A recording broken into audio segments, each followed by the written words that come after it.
investing.com. Hello everyone, welcome back to Vietnam Street Insider on investing.com. Today I would like to introduce with you a special guest, Mr. Barry Wesley, the head of research of VN Direct, one of the leading security companies in Vietnam.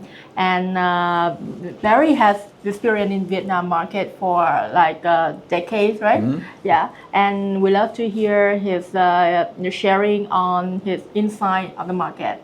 Can you introduce about yourself and share with us your experience or some insight? Sure. Thanks for having me here today. So I actually I've been in Asia for 25 years.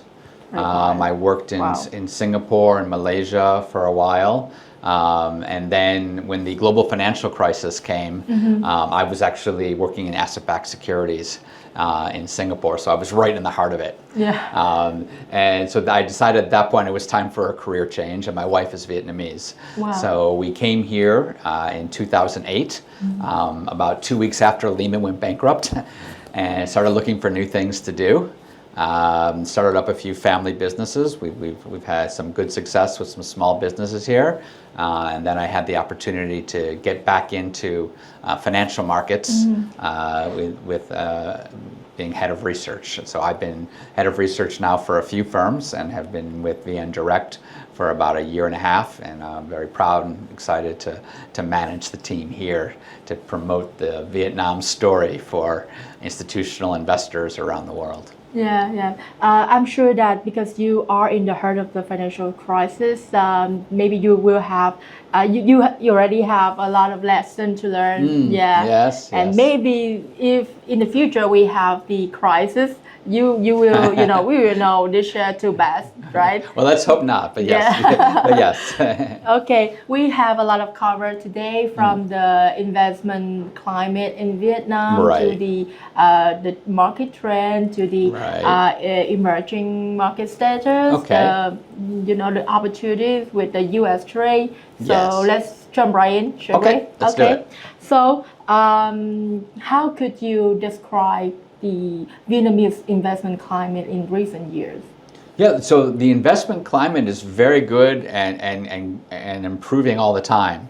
So if you just look at the statistics, the Economist Intelligence Unit says that Vietnam has had the fastest improving investment environment over the last 20 years out of all the 82 countries that it evaluates. And so you break down, why is that? And there's a few key factors that I think drive it. The first thing I would look at is political stability. We've had, unfortunately we had the passing of Mr. Win Fu Chong last year. We had a big change in government with Mr. To Lam coming in, but the fundamental principles of government and policy in Vietnam haven't changed very much over the time that I've been here. The efforts to bring in foreign investment, to lift people out of poverty, to improve education, to maintain economic stability and GDP growth have been consistent over time. Whereas if you look at my home country in the U.S., every 4 years we go through this radical policy change and people don't know what to expect when they're investing here. So we've had, I think, very good political stability. I think the second thing is that has boded well for the investment environment here is the cost of doing business. So we have, if you look at salaries, labor salaries, and cost of electricity, the cost of doing business in Vietnam is very attractive compared to a lot of the region and even globally.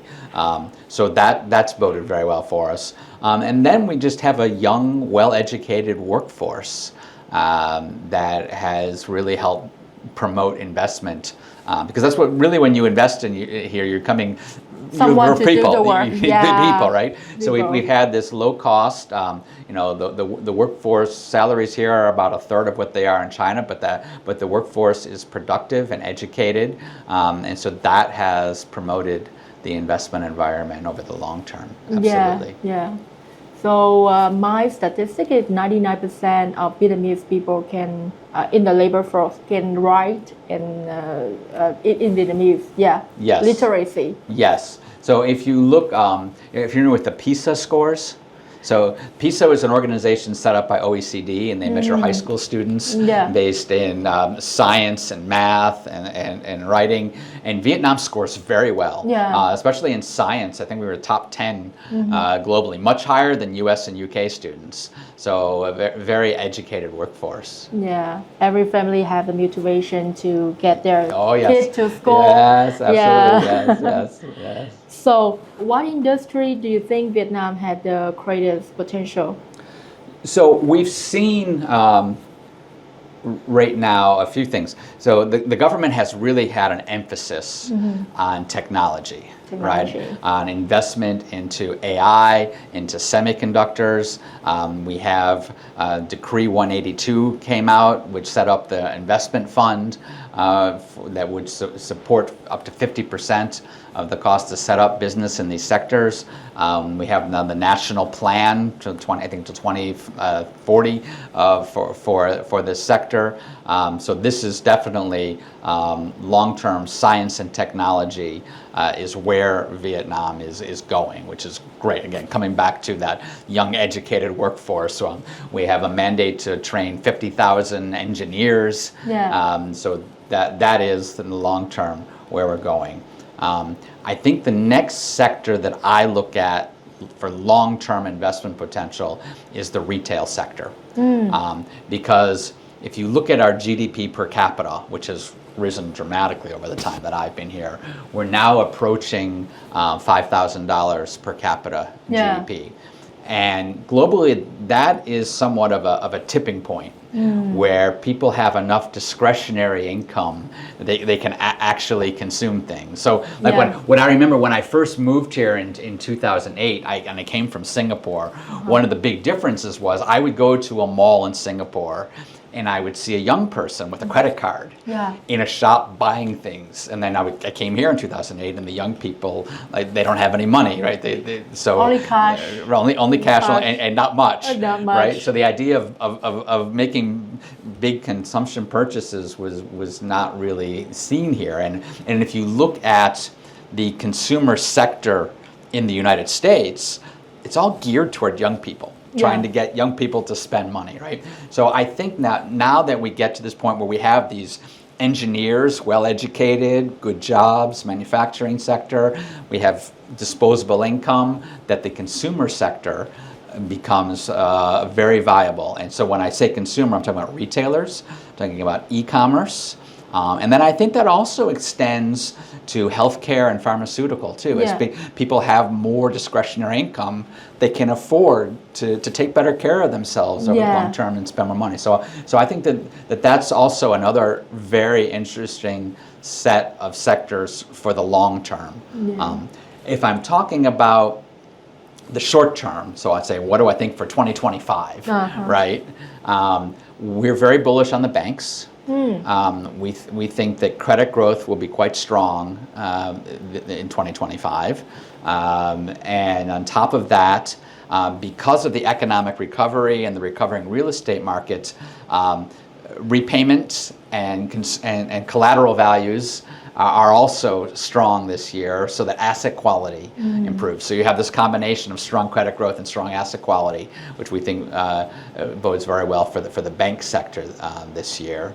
Do you have worry about the NPL, the non-performing loan? Well, so first of all, obviously it varies bank to bank, right? But no, I mean, not that there aren't any NPLs, but NPL ratios have come down. So, we've been through, I would say, the bottom of the real estate cycle. So the NPLs there have improved, and I think the outlook looks better for 2025 than it did certainly for 23 and also for 24. So I think that's good. So I think banks is an interesting sector for the coming year. The other one that I think is really interesting, I know we're going to talk more about this, is the brokerage sector, the financial services, simply because we're talking now about the upgrade to emerging markets. So that's going to be a big catalyst. And I know we'll talk more detail about it, but I think that's an interesting sector to look at for this year, is the brokerage sector as we get upgraded to emerging market status. Yeah. So in your opinion, how competitive of the Vietnam compared to other Southeast Asia country or Asia country? Competitive in terms of? I mean, in all of the factor for investment. Oh, very competitive. So, so if I look at, let's look first at an FDI, right? So Singapore is the leader in FDI in ASEAN. It's about 15% of GDP. FDI accounts for about 15% of GDP. But after Singapore, so Vietnam attracts FDI equal to 6 to 8% of GDP. And then it drops off. If you start looking at Malaysia and Indonesia would be next at about 3 to 5% of GDP, and then Thailand and Philippines are only about 2% of GDP. So Vietnam has been doing a better job of attracting FDI. Now you'll hear cases of, a certain project went to Indonesia. Well, yes, Indonesia gets some FDI. We hope everybody gets some FDI. Yeah. But if I'm looking at it statistically across the economy, Vietnam has been more successful than anyone except Singapore in ASEAN in terms of attracting FDI. And the FDI that Singapore is attracting is not the same. We're not competing against Singapore for projects, right? Their workforce is way more expensive than ours. Their cost of doing business, what they're attracting is FDI into the financial sector, not the manufacturing sector. So in the sectors where we're trying to be competitive, we're the leader in ASEAN. Yeah. Do you think that the foreign investor, they have concern about some concern, and if you know, can you name some concern about the investing in Vietnam? I think if you're talking, again, there's different kinds of investors, right? So if you say, well, what are concerns? I think that regulatory bureaucracy is still an issue. So if I'm an investor coming into the stock market, a foreign investor, it still takes me more than a month to open up a brokerage account, a bank account, and get a securities trading code. It takes too long, huh? It's too long. Yeah. It's too complicated and too long. Similarly, if you're trying to start a business, you're trying to get a business license, it can take too long. Yeah. And so some of it's definitely improving. So, for example, one rule that I think was quite punitive for foreign investors coming in was the economic needs test. So previously, if you wanted to start up a retail business in Vietnam, so there was a rule that you could open your first retail outlet, but in order to open your second outlet, you had to demonstrate to the district committee where your outlet was located that there was an economic need in the community for that business. And the rule was extremely vague. So companies, they didn't know how are we going to get our second outlet approved, right? So that's still on the books, but it's being scaled back. But that kind of regulation can create a difficult environment to try to set up a business. So you mean that the investor should have more guidelines on the law and the policy or regulation? Well, so where you have guidelines, they need to be very clear and explicit as to how do I follow this. Because, so for example, that one, it was left to each district committee to decide how to evaluate whether a business provided economic value. There was no standard. Local government. Yes. Yeah. So I think that is one of the things that Vietnam can do to improve the investment climate further. Yeah. So do you have the assessment on the current valuation of the Vietnamese company right now? Yeah, so if we're talking valuations, then I'm looking at listed companies, right, and the stock market. So the VN index finished 2024 at about 13 times trailing earnings, which I find to be quite reasonable I look at it in a few different ways. It was about 8% below our 5-year average, so that's good. I look at it relative to our earnings outlook. So we're forecasting 17% earnings growth for 2025. So a 13 times multiple, looking forward 17% earnings growth is actually a very attractive, fair forward multiple. Then we also look at it compared to other countries, and it's right in the middle. If you look, actually, the more developed countries, so like the U.S., Singapore, they tend to have higher multiples, but we're a little bit above some of our peers, but it's still quite reasonable in the region. So I think, at 13 times, which is actually, I think, where we're still at today, the valuation's quite fair. And then if I look at it in terms of sectors, so retail and technology have the highest multiples, but as I just said, these are the ones that I think have the most potential, right? So this is where the growth is. So they should have. So if you're looking at a tech company trading at 30-40 times trailing earnings, but you see the potential for growth, I think it's reasonable and fair. Yes. And the lowest valuation is banking. So we tend to look at banks on a PB basis. If I recall correctly, it's about 1.3, 1.4 times. Quite pretty low. Pretty good. Pretty good. So I think valuations are quite reasonable right now for the stock market. So a country with a very attractive advantages and good valuation. Let's go deeper on other factors like the FDI. What do you thought about the shift of FDI toward the high-tech sector like NVIDIA recently investment in Vietnam? So do you foresee that more global companies like NVIDIA will follow? Right. So actually, let's get a little historical context. Right. So if you go back to the time of Doi Moi, right? So what were we producing then? It was agricultural. Our exports was rice and coffee and cocoa, right? And then gradually we proceeded towards garment and textiles. So 2007, Vietnam gets into WTO, and this is when foreign investors start coming to look. Right, the Koreans, I think, came early, and they start evaluating. So we progress from agricultural into garment and textile, and then the next stage we advance into home appliances, right, and then we advance further into electronics and smartphones, right, and now we're advancing further into data centers and semiconductors. So in terms of the value of the products that Vietnam is producing and is bringing in FDI, because FDI companies make up 70% of the exports. The value of the products has progressed steadily, really over the last 25, 30 years, right?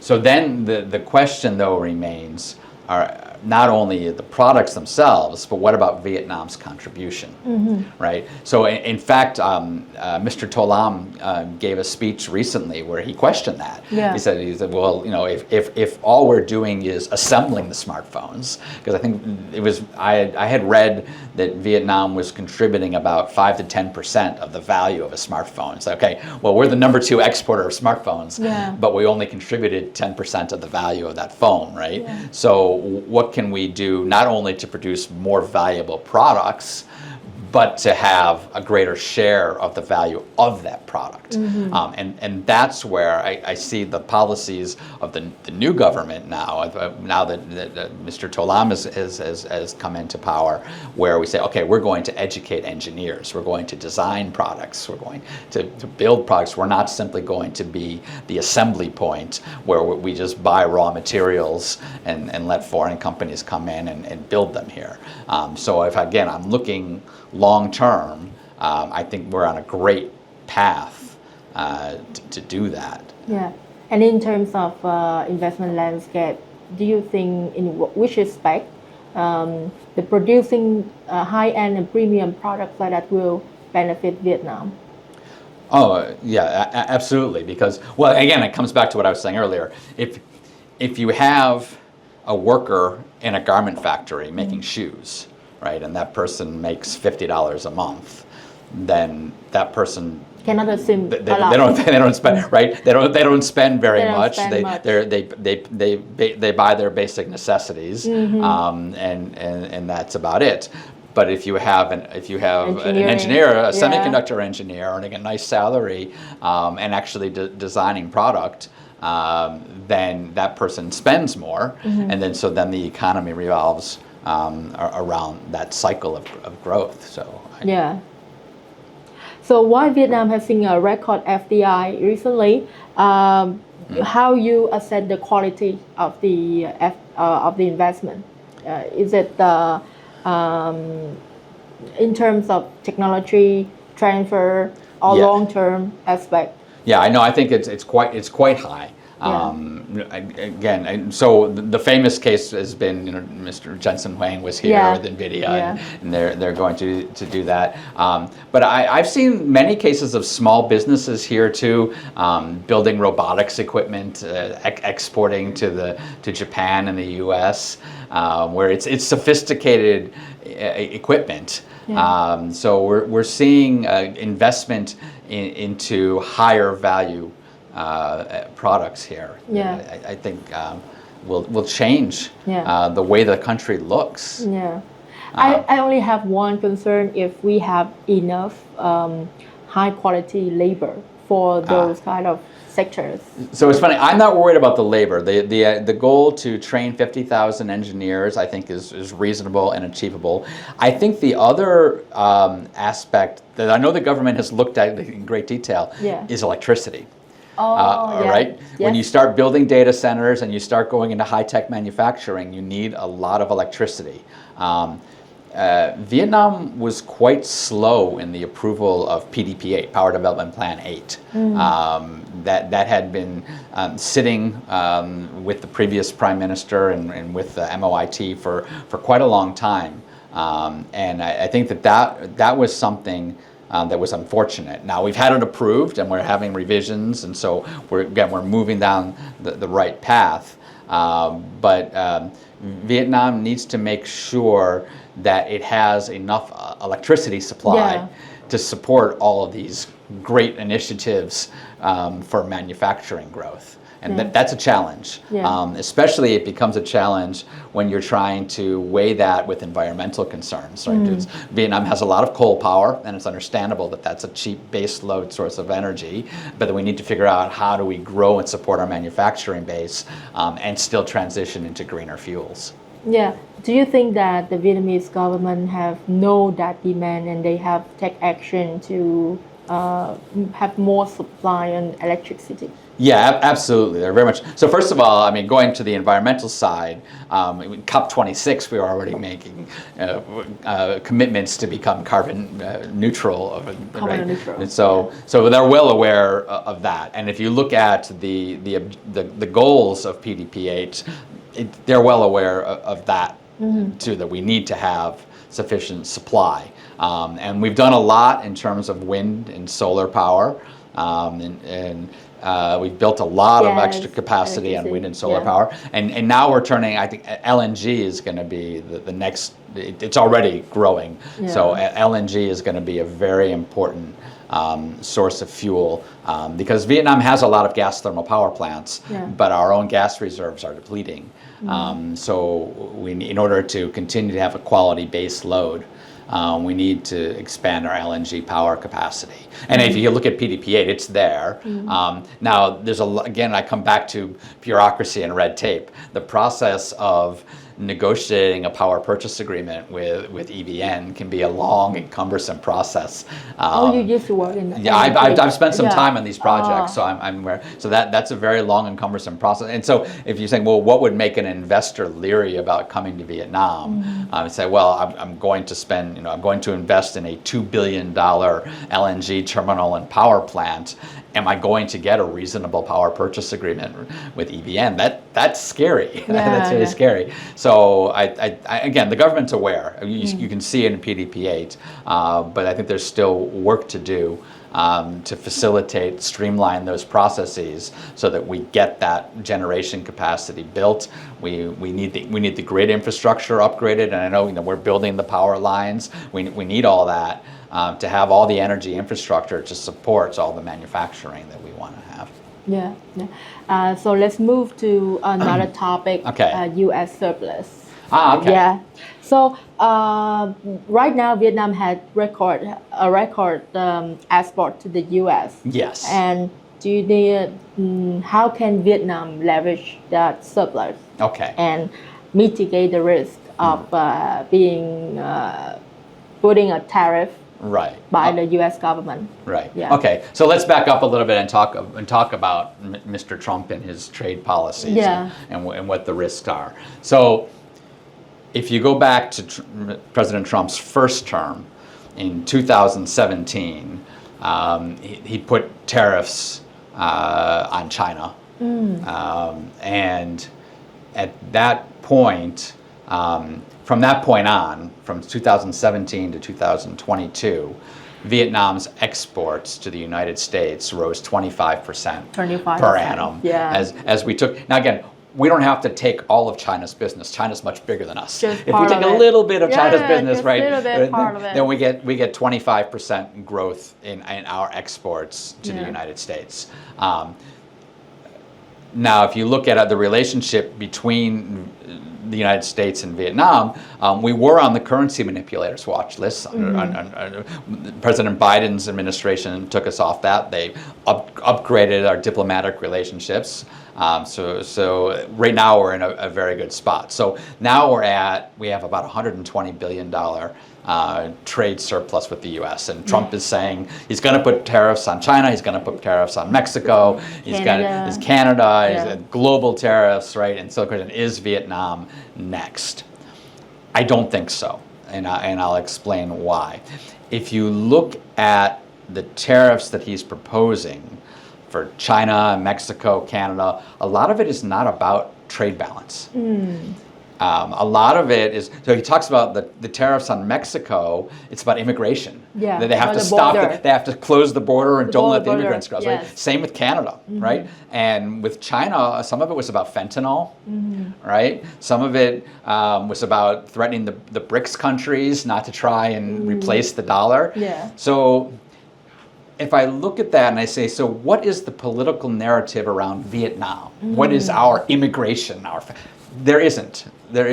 So the political relationship is quite strong. And in fact, the United States looks at Vietnam as part of the counterbalance to Chinese influence in the region. So if you look at the strong allies of the United States in the Asian region, right? So you have Japan, you have South Korea, you have Taiwan, and those are Vietnam's biggest investors. Those are some of our biggest supporters, right? So I think the political narrative is not there to support that. Now, having said that, we do still have this $120 billion trade surplus with the United States. So does that create some risk? Yeah, it does. It creates some risk. So what can we do about that? So we've seen a few things. So I saw Madame Tao from Vietjet went to Mar-a-Lago. That was very nice. She'll buy some more planes. That's going to put a tiny dent in that 120 billion. Yeah, we're not going to close that gap. And in fact, if he puts 60% tariffs on Chinese goods, that gap is going to widen further. We're going to get more Chinese market share. So that 120 billion there's no way we can close that 100. So if our strategy is, we're going to buy more stuff and narrow, no, that's a failing strategy. We can't do that. Now, again, the aircraft is good. I think also I talked about LNG power. LNG is a big, natural gas is a big U.S. export product. I think we should be buying a substantial portion of our LNG from the U.S. Absolutely, and in fact, if you look at pricing, if I look at the indices, I take Henry Hub, which is the U.S. pricing for natural gas, compared to JKM, which is the Asian pricing. Henry Hub is cheaper. U.S. gas is cheaper. So we should, that is one area where we should be. And also the states that produce a lot of that gas, if you look at the Texas, Louisiana, those are big red states. So That's one area where it can help a lot. But what we really just need to do is to be politically friendly. Yeah. So I know that again, Mr. Tolam's had some very cordial conversations with Mr. Trump. We need to keep that dialogue active so that there isn't any narrative around us. Now, another area that we need to address, and I haven't seen it addressed, but we need to, is the topic of transshipment. To the extent, so there are products, it's well known that the products coming from China often flow through Vietnam, get stamped as made in Vietnam, and end up in the United States. This will be a sticking point for the Trump administration.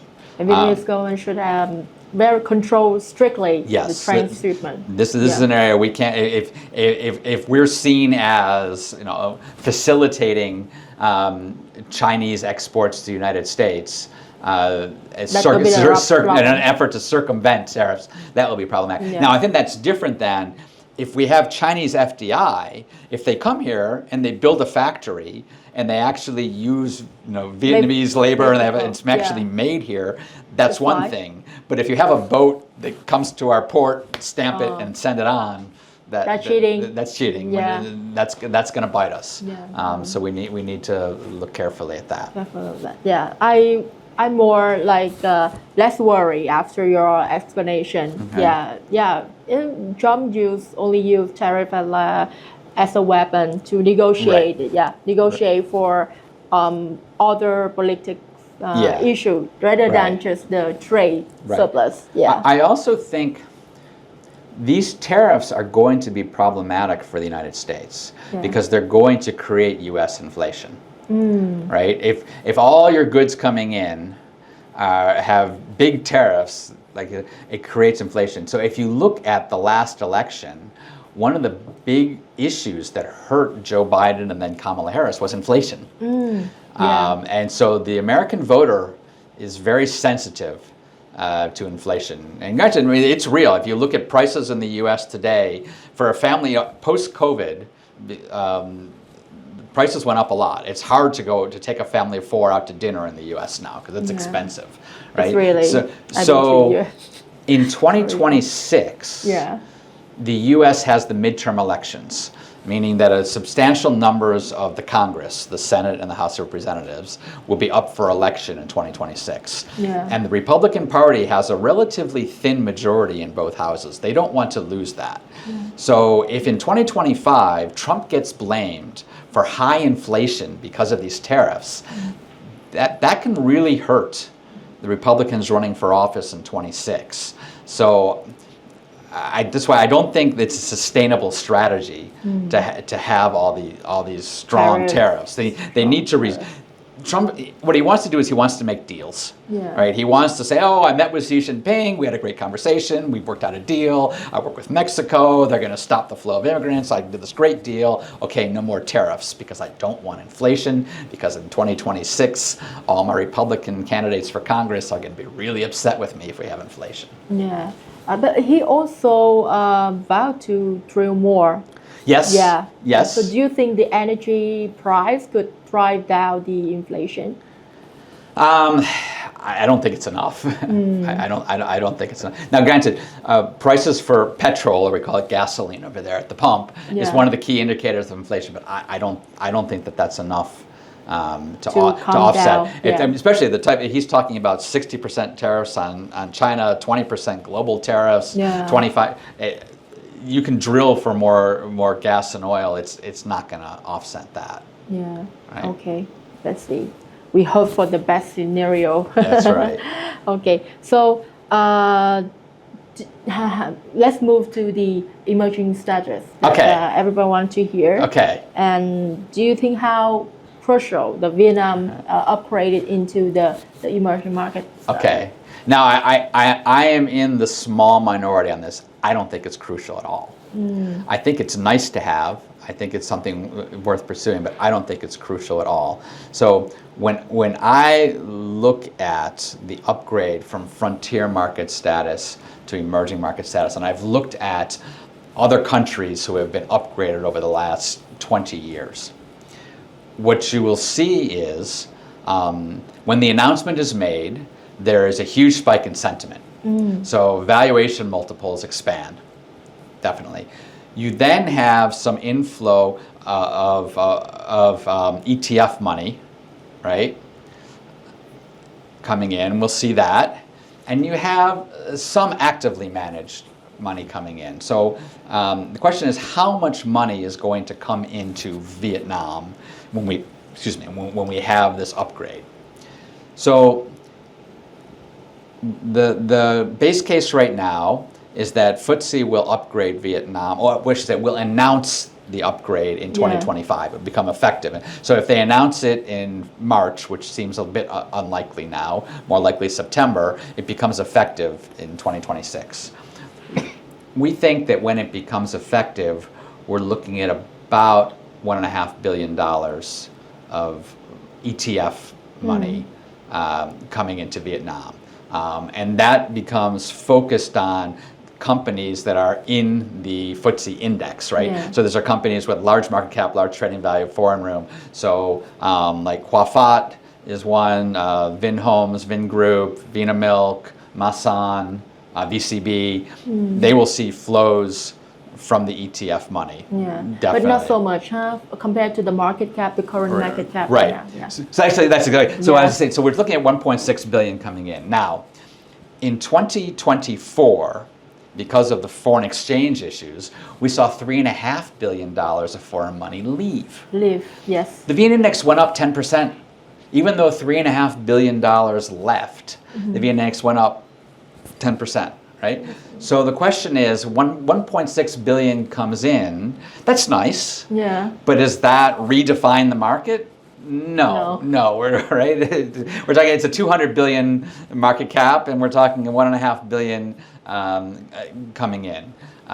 So, in order to redefine the market, what I've heard people say is, "Oh, well, all this actively managed funds are going to come in."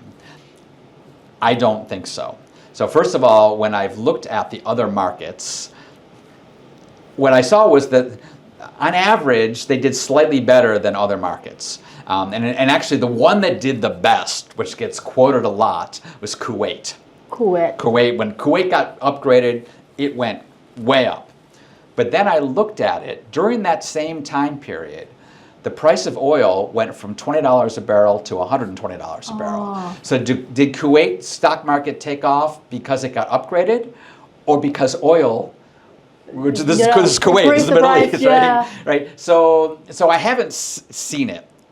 The other thing is, as I've traveled the world over the last 10, 15 years, meeting fund managers, active fund managers, most of them, they're not bound by it. So if you're first of all, a lot of them are EM/FM fund managers, or they're ASEAN fund managers, right? Even if you're an EM manager, but you like the Vietnam story, you can go off index a little bit, and you can bring in some Vietnam exposure because you like the story in Vietnam. Yeah. At the same time, if Vietnam gets upgraded, we'll make up about 0.3% of the emerging market index. If you don't like the economic story in Vietnam, you can skip that. You don't have to have that, right? So, in fact, if you look at like Pakistan Pakistan got upgraded and then downgraded, and they say, "Oh, well, its economic performance wasn't good." Well, so it comes down to, if Vietnam performs, if it brings in FDI, if its manufacturing base is strong, the exports are good, right, consumption is good, it doesn't matter EM or FM. The active managers will come here and they will invest. Yeah. So I am far less enthusiastic about, I've seen some articles quoting $10-20 billion of actively managed money coming in. From what I've seen around the world, I don't think it's nearly that much. Yeah. And even if it's 10 billion over 10 years, that's $1 billion a year. It's nice. I mean, I wouldn't turn it away. Yeah.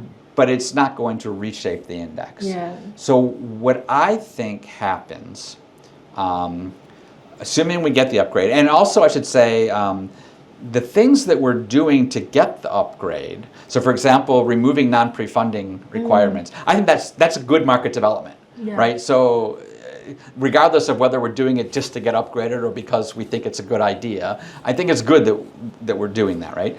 So I think when the announcement comes that there'll be very positive media, very strong sentiment, and I think we could add a point to the PE ratio. So example, if we're trading at 13 times, and now we go to 14 times, maybe 14 and a half times. Again, that is nice, but we're not going to 20 times, right? We're not. So it is a nice improvement. That would be good. I think I agree with you, and I think one of the most important the investor looking is the liquidity of the market. Right. Because if the story is attractive, but they cannot get out of their money when there are something like crisis happen, that will be a problem. So what do you think about that? So liquidity is important, absolutely. Right now, so we track 66 companies for institutional investors. There's probably another 20 or 30 that are big enough. So there's 80 to 100 companies that are listed in the Vietnam stock markets that are big enough and liquid enough that a fund manager managing a fund of decent size, say 200 to 500 million fund, can look at it and say, because based on what their minimum investment would be in their fund, that they could get out.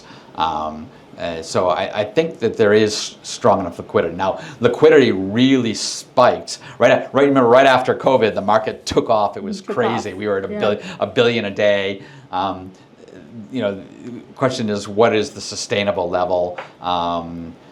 When the market is performing well, I think 600-700 million a day is quite sustainable, and that is enough to bring in a lot of institutional money. Yeah. And also they have to see the earning increasing. For last year, it's not. Earnings growth matters, absolutely, growth. but earnings outlook matters more than historical earnings growth. Outlook, yes. The other thing that I would like to see, we're having right now all this investment into our tech sector, right? Semiconductors, AI, and we have a fair number of e-commerce companies here. So private equity, venture capital going in that sector. But when you look at the stock market, it's 40% of the market cap is banks. 10% is real estate, right? So the majority of the market cap is banks and real estate. Financial sectors. We're not getting, when you look at tech sector companies, there's only really a handful. I mean, FPT is the biggest, obviously, and there's a few other names in the tech sector, but there's not that many. And if you talk to venture capital, private equity firms in Vietnam, they all want to go for NASDAQ listing. And so, why don't you want to list here? And the answer is actually quite simple. In Vietnam, the Ho Chi Minh Stock Exchange has a listing requirement. You must have 2 years of profitability, no accumulated losses, minimum ROE of 5%. And this doesn't work. If you look at the tech sector, Amazon was not profitable when it listed, right? None of these were. So Spotify was not profitable when it listed, right? All these big U.S. tech names, they would never have been able to list. So I think that it would be really productive if the Jose could look at this and say, so what can we do to accommodate these companies that have really interesting business models that are aligned with the government's plan for developing our tech sector in Vietnam, and say, if we want to attract capital into this sector, we need to make a listing accessible for these companies, and then 40% of our market won't be banks. Now, I like banks. I said banks is one of my top picks for 2025, but I would love to see some diversification across the market into the tech sectors. However, I think they have to look at the aspect of protecting the retail investor. I understand that. Because they don't really have the advanced knowledge in investing, financial investment. Right. So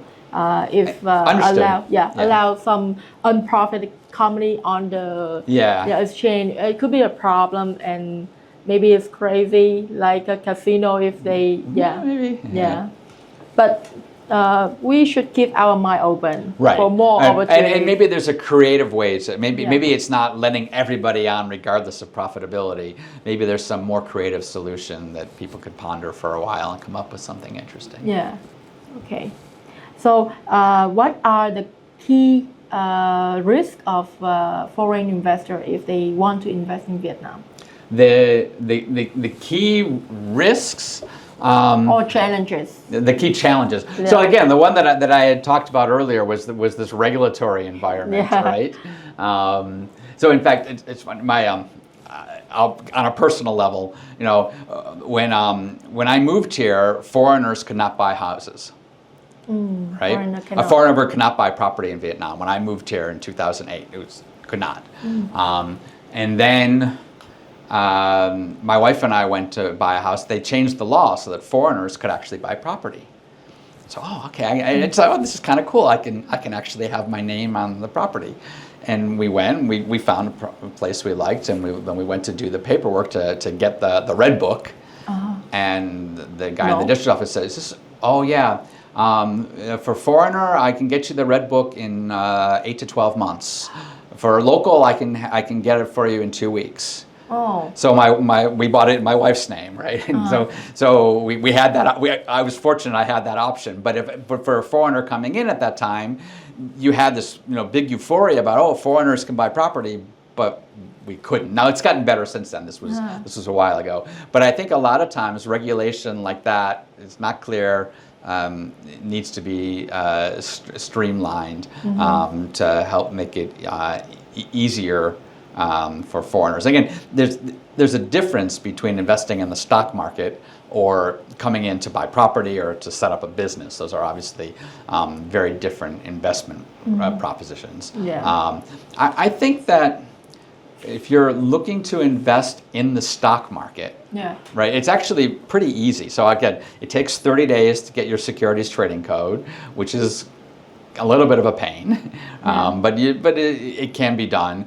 But actually the exit strategy, which is the most important part, is quite straightforward. So if you decide, all right, no, I'm going to sell my Vietnam stocks and I want to take my money back to my home country, as long as you've kept your money in your securities account, you haven't gone out and done something crazy with it, and you can show your paper trail, then it's really very easy to take the money out. So that's fine. I don't see any risk there for foreign investors. Oh, yeah. Okay. So for the future, yes. Do you think what sector do you think have the risk of speculative? Now we don't talk about speculative, just in the future, in several years in the future. No, I think. Or overheating. Overheating? No, as I said, if you look at which sectors have the highest multiples, it's retail and tech, which I think are fine. Real estate, okay.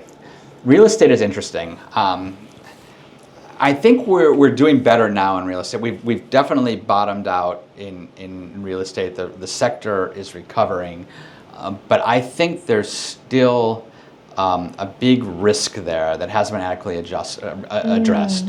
So I was in Phu Quoc last weekend. Oh. Yes, beautiful. I stayed at a beautiful resort. I stayed at the Regent Resort, maybe the nicest resort I've ever stayed at. Fantastic. And then I went to the Sunset Town. It was very nice. Beautiful development, lots of restaurants and shops. Very, very nice. But on the way from my resort to Sunset Town, I drove past a number of mixed-use developments that were ghost towns. Oh. They were these huge developments. The townhouses were 5 or 6 stories high with retail on the bottom. They were empty.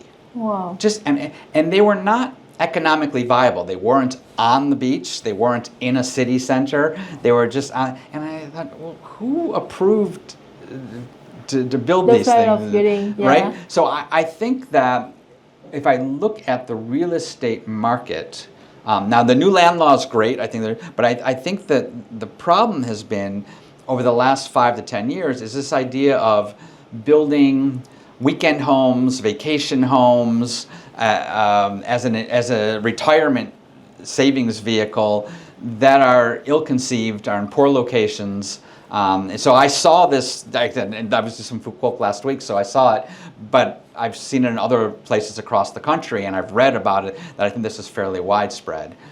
So we saw that a few years ago when we had really some problems in the bond market because of developers who weren't meeting their cash flows. But I think that is one of the things Vietnam needs to be careful of. And again, if you look at, so China went through this, right? You have these ghost towns. People build a lot. They took a lot of wealth, personal wealth and capital, and they invested it in what was not a productive investment. So we need to be careful. Channel all this wealth that's being created from our emerging middle class into things that are productive for the economy. So I think that some of those real estate projects, if I'd say, well, what's risky? What would I avoid? And I know, like, sometimes they would fly people in to say, do your research. Like, look, does this thing really make sense? Don't be FOMO. Right. So that's an area that I would worry about a little bit. Yeah. But other kind of real estate, like the house in the city, do you think the demand is great? Oh, absolutely. So if you're looking, especially, so now we just had the Ho Chi Minh City, the metro just open, right? Yeah. So we've seen a lot of construction. You know, if we see construction that is suitable for working families living. So if you think, okay, what is the typical working professional in Ho Chi Minh City? So you have a condo that's maybe 90 to 110, 120 square meters, 3 bedrooms, near the metro. There's great demand for that. The more of that you build, affordable housing for working families in metropolitan areas, great demand, and we like developers in that category very much. Yeah. Do you know any challenges in the regulatory of? I mean, so the new land law it does have some challenges. Some of the land prices now are going to go up. So some of the developers who didn't already have good land bank may see some challenges. I don't think that's a major issue. I think that will impact profitability of some of the developers. But yes. Yeah. Do you think the price is high now for the income of Vietnamese? A bit, but and we're seeing now for the types of properties that I just mentioned, we're seeing prices are rising again now. So one of the things that I look at is rental yield. So for example, we were looking at purchasing a condominium 2 years ago, and I saw the price and I knew what the rental price was for it, and it was about a 3% rental yield. And at that time, I could get 9% on a fixed deposit account at VP Bank, right? It's a Barai bank. So I said, well, why would I something like that? Why would I buy a property that has a 3% rental yield when I can stick my money in the bank for a year for 9%? 9%. So bank interest rates came down last year a bit, and rental yields went up. Now we're looking at bank interest rates may trend up a bit, not a lot. We're looking at maybe 50 basis points in 2025. So it's one of the ways when I look at our properties, expensive or cheap, one of the things that I look at is rental yields versus savings yields. And of course, the next thing you need to look at is just versus salaries. What can people afford on their salaries? But I don't think that it's too bad right now. I think it's fairly affordable, and so I think, again, companies that are producing mid-tier housing in urban centers are well positioned for the coming year. Yeah, I share the same opinion with you. I've been to other country and see like the land price skyrocket. Yes. And see the opportunities of increasing the average income in Vietnam. I see a good opportunity for the real estate, the economic one. Yes. Yeah. So now we move to the topic of the strength of VND and US dollar. Okay. So despite the SBV intervention, effort to stabilize the VND, we see increase in the depreciation of between the VND and the US dollar. Right. What is the trend, do you think, gonna happen? Okay. So this year. Yeah. Yeah. So I think this year is a particularly challenging year. So while we did see some devaluation in the dong last year, actually the dong was far more stable than if you look at the ringgit or the baht. The dong performed. Yes, yeah. It was actually not a bad year. We're in a new era in the sense that we've had previously several years of a relatively cheap dollar globally. We had low U.S. interest rates, right? And then we thought we were coming back to that. And prior to President Trump's election, it looked the Fed had cut rates. They had initiated already a 50 basis point cut before the election, and so it looked as though the dollar would be weaker in 2025, and now that's reversed. And so because of all the reasons we talked about with tariffs, we expect the dollar index, the DXY, which is now at about 110, to stay high for most of 2025. Especially, again, there's a lot of unknowns as to what's going to happen with the tariffs, but our base case is that it does. So the question now is, given the state bank's policy to maintain stability against a dollar that is stronger than we've seen in quite some time, what can they do? So they sold off some reserves already. We're at about 84 billion of foreign reserves. There is theoretically room to sell off maybe another 6 billion of reserves. However, as I said, I believe that we're going to get a stronger share of exports to the United States, which means we're probably going to have higher imports of materials. So we want to cover 12 weeks of imports with our reserves. So that makes it, again, challenging to sell foreign reserves in order to keep the currency stable. So the state bank also last year, they used OMO. They tried to keep liquidity tight in the interbank market. I think they'll continue to do that. I could see a policy rate hike. I don't think they want to do it, but I could see we could get in a position where we have to do it. But I think that we'll probably see some devaluation. I think we may see about 3% in the first half of 2025. So then the question going into the second half of 2025 is, again, what happens with those tariffs and the inflation? If the U.S. inflation is strong, there's a possibility the Fed could reverse and raise rates. That would put us in and again, Vietnam wouldn't be alone, right? This is global, right? Global. That would then we'd have to say, well, what do we want to do with policy rates? What do we want to do with bank interest rates? Because it would be, or simply, do we allow more devaluation? Now, ironically, if there's more devaluation, that increases our trade surplus with the United States, which is probably not. I mean, our exporters would be very happy because they're getting all their export revenue in dollars, and our goods become more competitive. It would offset the tariffs, so it would be a bit counterproductive for the United States. But no, I think that is a real concern. So what I'm hopeful for is that, as again, we do see inflation emerge in the United States. It will incentivize Trump to make deals faster. To bring the we're not just talking Vietnam tariffs, but everyone's tariffs down, so that the Fed can get back into an easing cycle and take pressure off the dollar, reduce. If we would like to see the dollar come back down to 105, 104. That would help Vietnam and many other countries very much. How about other risks like China, their recession, if they are slowed down, the economy slowed down, how it affects the U.S. economy, other economy, including Vietnam? Right. So we are seeing now, China's going through a tough period. There's been a lot of stimulus measures that the government is trying to put in place.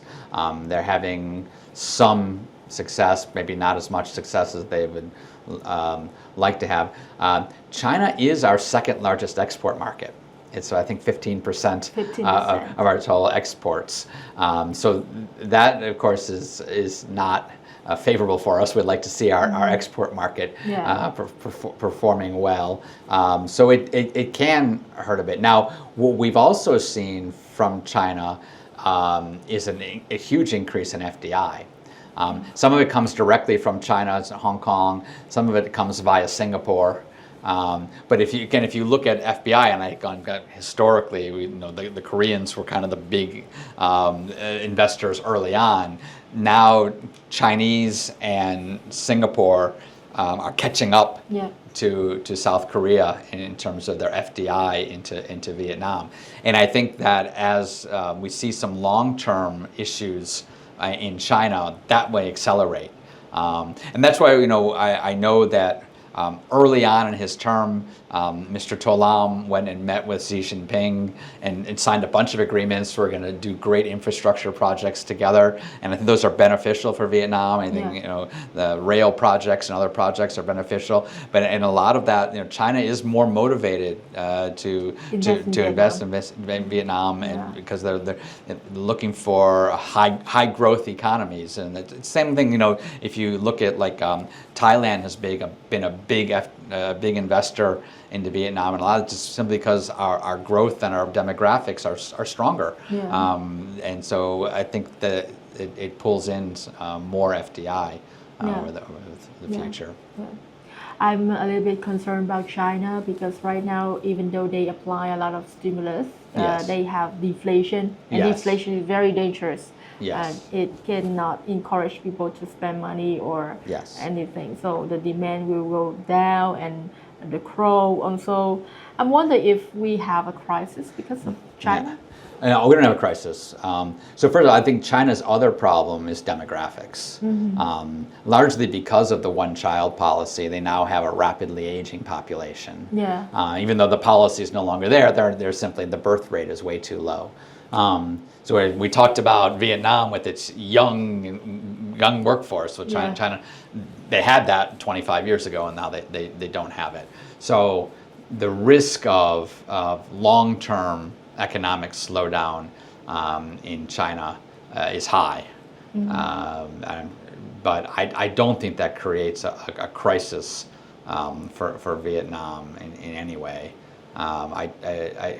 I said, if anything, it's bringing more capital inflow to us. It may offset some of that export growth to the United States, but I don't consider that to be a crisis by any means. Okay. Because the financial market is not exactly really go with the world financials. Right. Not really so connected. Right. Okay. So, last question. Okay. I think we can wrap up today with the success story that you have, where you invest in Vietnam, you live in Vietnam. Right. And you work as a financial expert. Okay. So as I mentioned, we bought property here, which is done pretty well. We're pretty pleased with our property investments here. I do invest in the stock market here. I try to stay diversified, so I'll typically have about 15 different stocks in my Vietnam equities portfolio. My best investment by far, in 2016, I bought a big chunk of FPT. I've sold it down occasionally simply because it grew faster than my portfolio. I didn't want to have my whole portfolio in FPT, but that's been my biggest success story in Vietnam, for sure. And do you think you're gonna bet in the technology sector again? Absolutely. As I said, the government's doing a lot to support it. The global macro trends support it. The demographics support it. So absolutely, I'm all in on the tech sector in Vietnam. Sure. Okay. Thank you very much for joining with us today. A lot of insight and good information from you. And if our audience have questions and have comments about the talk show, you can send me an email to thao.t@investing.com. And thank you, and see you in the next talk show. Thank you. Quý vị có thể sử dụng bộ lọc cổ phiếu của InvestingPro để lọc theo chiến lược của các nhà đầu tư nổi tiếng. Đầu tiên, hãy thay đổi ngôn ngữ sử dụng thành tiếng Việt. Sau đó, ở trang chủ, hãy chọn sàng lọc để bắt đầu. Cách nhanh nhất để tạo một danh mục là sử dụng bộ lọc sẵn có của InvestingPro. Chọn thẻ chiến lược để lựa chọn bộ lọc cổ phiếu theo chiến lược của các nhà đầu tư nổi tiếng.